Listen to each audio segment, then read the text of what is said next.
Rumah Generasi gelar penguatan kapasitas forum media dan jurnalis.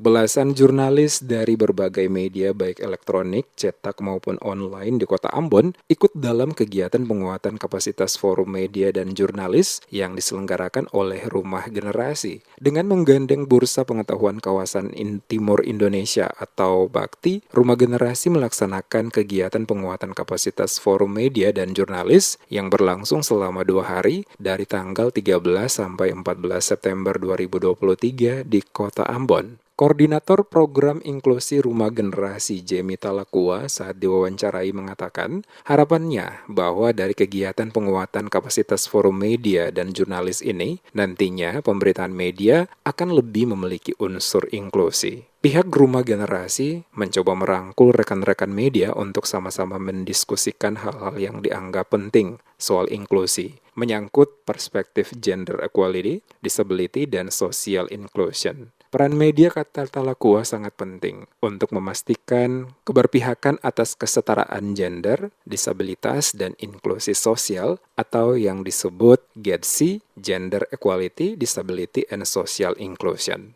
Termasuk penyandang disabilitas, perempuan dan orang-orang yang memiliki ragam gender, termasuk kaum rentan lainnya, dapat mengakses, menggunakan, berkontribusi, mempengaruhi kebijakan secara adil, mendapat manfaat dari proses penyusunan, tata kelola, dan implementasi kebijakan. Di mana semua itu akan menjadi paket lengkap untuk pendidikan masa depan yang bukan saja menjadi ruang penyiapan kompetensi atau pengetahuan sikap dan keterampilan, namun sekaligus menjadi ruang kompetensi yang terbuka dan kompetitif.